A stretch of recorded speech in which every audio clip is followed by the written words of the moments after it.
birumvikana n'amakuru agezweho harebana n'umutekano politike na diplomasi tugiye kuba updatinga tubabwira uko situation ihagaze mu bice bigiye bitandukanye UVIRA ibintu byakaze ndetse byamaze kuba biba ibindi urugamba ukomeje gufata inginera ni zimwe mu nkuru zikomeye cyane tugiye kuba twinjiramo tubabwira uko byifashe gatanu kuri gatanu turaza kurebera hamwe amasasu menshi ndetse n'abasirikare benshi bakomeje kugenda bisuka umujyi wa UVIRA bigaragare yuko FARDC ishobora kuza kwanga kwekura umujyi wa UVIRA nkuko birimo biragenda bigaragara turaza by'umwihariko kurebera hamwe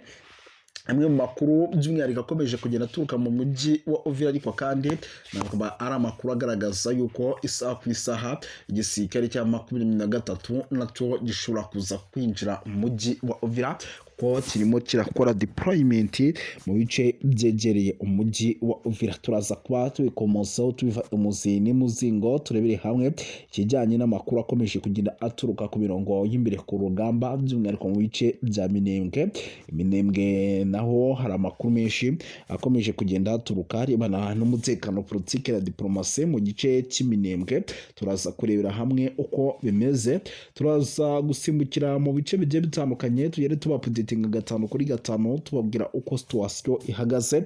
by'umwihariko hari amakuru aturuka ku kibuga cy'indege cyitiriwe Mayikondada International Airport ku kibuga cy'indege cya Bujumbura nyamuneka itumanaho rimaze iminsi ryarabuze GPS zarahakinzwe ibi bikaba bigaragaza yuko igihugu cy'u Burundi kiri mu byago bikomeye cyane ngira ngo nabyo turaza kubyinjiramo tuve imuzingo mbere yo kugira ngo dukomeze n'andi makuru ahubwo nyimirambanzi n'isurize abantu badukurikira bari mu bice bitandukanye kuko n'abantu bagaciro gakomeye cyane badukurikira rero bari mu gihugu cy'u Rwanda ariko kandi bari mu gihugu cy'u Burundi badukurikira bari Kenya bari Tanzania bari Malawi bari South Africa bari Zimbabwe Zambia ndetse n'andi yagiye atandukanye tubahaye ikaze tubikuye ku mutima badukurikira rero ari benshi cyane by'umwihariko bari mu bice bigiye bitandukanye tubahaye ikaze tubikuye ku mutima ariko kandi nyamuneka nyimida tudatinze duhite twinjira mu makuru nyirizina by'umwihariko updating abantu tubabwire uko byifashe duhere ku nkuru idasanzwe by'umwihariko y'i Burundi byakaze byakomeye byamaze kuba biba ibindi urugamba nyamuneka rukomeje kwitegurwa ariko kandi nubwo rukomeje kwitegurwa ni nako ibintu bishobora kuza kuba bibi cyane kuko ikibuga cy'indege ubundi perezida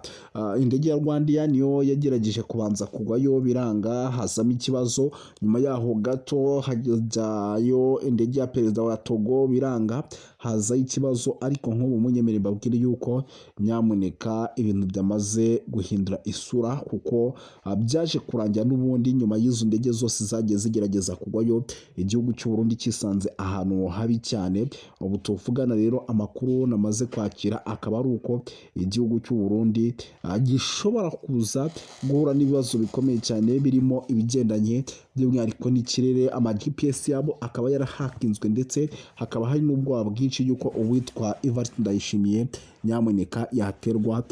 kudeta ku buryo bukomeje kugenda bugaragarira buri wese na zimwe mu nkuru zikomeye rero nakomeje kugenda nkurikirana kugira ngo tuze kumenya ikibyinshi nyuma gusa icyo nakubwira cyo igihugu cy'u Burundi ni igihugu kugeza amaginga yakiri mu kaga gakomeye cyane ndetse gishobora kuza kwisanga ahantu habi cyane ikindi kandi gikomeje kugenda kigaragara hagati aho ngaho nuko amakuru namaze kwakira ari amakuru agaragaza ko mu bice bya hano za Minembwe iki kibuga cy'indege n'ubundi cyendaga kwifashishwa mu bijyanye no kuba bakohereza indege by'umwihariko Minembwe ariko kandi iki kibuga cy'indege kikaba ari ikibuga cy'indege cyendaga kwifashishwa muri byinshi ibitero n'ubundi by'igisirikare cya FARDC ariko ibitero byose bikaba byaragiye bihagarara ku bw'izo mpamvu ibi rero bikaba bigaragaza yuko nyamuneka ivumbi rishobora kuza kuba ryatumuka muri rusange reka ntago ndi bunavuge byinshi cyane ahubwo no muri teritwari ya Warikare munyemene mbabwire yuko naho bitoroshye icyitwa ibitero bikomeje kugenda bibaho ariko bigasubizwa inyuma nyamuneka naho ntago byoroshye habe namba ariko kandi reka by'umwihariko tunasubikira ahangaha mbashimire cyane kuko muri abantu b'agaciro gakomeye cyane. Tugiye kuvuga ibitero byari biturutse ku kibuga cy'indege cyitiriwe Magikonda International Airport bigabwe ku gice by'umwihariko kirimo abasirikare ba M23 hano mu Minembwe, ariko bikaza kuba ngombwa ko igisirikare cya M23 ibi bitero bikomeye kibisubiza inyuma. Turaza kuba tubikomozaho tubiva ibuzi n'imuzingo, turaza kubabwira amakuru menshi atandukanye. Ubu tuvugana Perezida Kagame yavuze ko impamvu igeze kuvuga ko atazi niba RDF iri ku butaka bwa Repubulika ya Demokarasi ya Kongo. Nyamuneka hari amakuru yamaze kujya hanze nyuma y'iyi nkuru, ariko kandi Tshisekedi yakiriwe muri Amerika asabwa kurandura burundu FDLR mu gihe kitarenze igihe kingana nk'icyumweru. Turaza kugaruka kuri byinshi cyane bigiye bitandukanye. Imirwano yamaze guca ibintu by'umwihariko mu bice byano muri teritwari ya Warikale. Turaza kuba turebera hamwe ibitero by'uwitwa General Guido Shibirayi byamaze kuba bifata inenera ku rwego rwo hejuru, ariko kandi bikavugwa ko igisirikare cya 23 nacyo kirimo kirakora ibishoboka byose mu kugira ngo kize guhagarika izi FDLR zamaze kwigira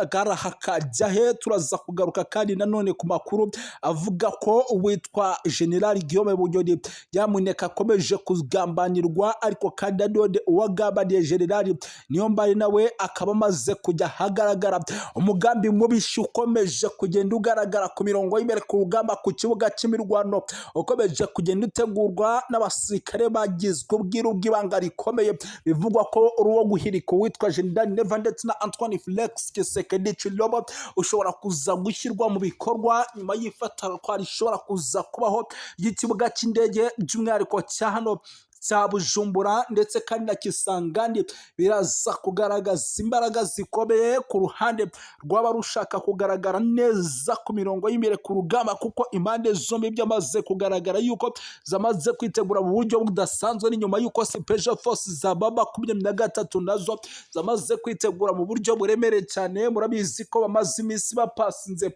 bakaba bakoreraga ikosi mu kigo cya gisirikare cya Canzu. Amakuru atugezeho mu kanya munyemere babwiye yuko imyiteguro idasanzwe yamaze kuba yerekana ko bamaze kuzenguruka ibice byose biri strategique birimo igisirikare cya Repubulika ya Demokarasi ya Kongo. Turaza byose kubyinjiramo, turaza kwinjira mu nkuta zikomeye dusatana amakuru akomeje kugenda turuka ku mirongo y'imbere ku rugamba ku kibuga cy'imirwano. Muraza kunyemera tunyarukire mu bice bya hano by'umwihariko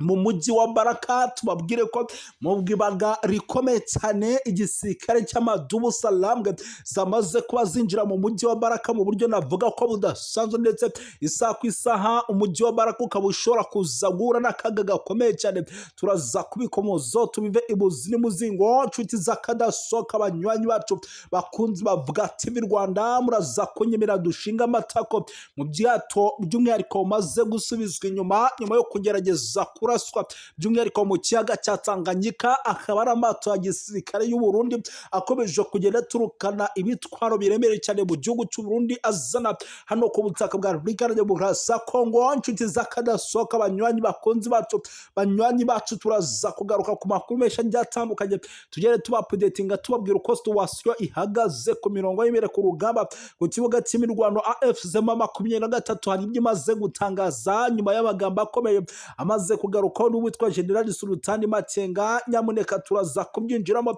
turaza kubabwira impamvu yatumye ingabo za Afurika y'Epfo zifata icyemezo cyo gukura ingabo zabo ku butaka bwa Repubulika ya Demokarasi ya Kongo mu buryo butunguranye kandi budasanzwe. Izi zikaba ari ingabo zabarizwaga muri MONUSCO. Turaza kubabwira yuko nyamuneka ibihugu bikomeye cyane byamaze kugaragariza neza ko ubutegetsi bwa Tshisekedi nibwibeshya gato bushobora kuza kwisanga mu kintu gishobora kuza kubaturikana. Turaza kubabwira ariko kandi nanone amakuru y'ingenzi akomeje kugenda turuka ku mirongo y'imbere ku rugamba hagati ku mpande zombi, uburyo abacancuro by'umwihariko b'Abarusiya, abacancuro b'Abanyamerika bivugwa ko bamaze kugera mu mujyi wa Uvira. Aba nabo bakaba baje mu ihagarika ry'ibitwaro biremereye cyane birimo birakoreshwa n'impande zombi mu rwego rwo kugira ngo uruhande rumwe ruze kuba rukontorora umujyi wa Uvira. Nyamara duhita twinjirana inkuru idasanzwe nkubwira yuko Afurika Afurika y'Epfo yatangiye nyamuneka kuvana ingabo zabo mu butumwa bwa MONUSCO mu kugarura amahoro n'umutekano mu burasirazuba bwa Repubulika ya Demokarasi ya Kongo guhera mu gihembwe cya mbere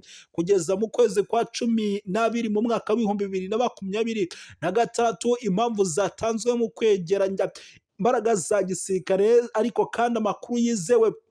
avuga ko ibibazo by'inkomoko ari ukutabona umusaruro w'ibikorwa ndetse no gushaka gushyikiriza imbaraga bikorwa byo mu gihugu mbere y'igihe, nyuma y'uko abasirikare benshi bivugwa ko bari baragiye berekeza mu bice bigiye bitandukanye. Ariko kandi ingabo za Afurika y'Epfo ziri muri Repubulika ya Demokarasi ya Kongo zigizwe n'abasirikare hagati ya 700 na 800, cyane cyane muri force ya Intervention Brigade zigamije kugarura amahoro n'umutekano, zifite ubushobozi bwo gutera ndetse no kwirwanaho. Gusa ubushakashatsi bwerekana ko muri aba bagiye gufata by'umwihariko amabuye y'agaciro ku butaka bwa Repubulika ya Demokarasi ya Kongo mu ntara ya Kivu y'Amajyaruguru muri za Ituri, ibikorwa bya gisirikare ndetse n'ubucuruzi butemewe n'amategeko aribyo bigiriyemo kugira ngo bajye kugarura amahoro n'umutekano nk'uko byari byemejwe hagati ku mpande zombi. Ariko kandi nanone mu mwaka w'ibihumbi 2023 ingabo za South Africa zoherezwe hafi ibirombe by'amabuye y'agaciro byarabahawe bigera kuri 15 bya kurota muri Rubaya. Ibyinshi byose barabikonturaga, ariko kandi AFC 23 nyuma yo kubirukanamo bagerageza by'umwihariko gutwara amabuye y'agaciro nyinshi, ariko kandi nyuma gato inyungu zahise zibura ku gihugu cya South Africa.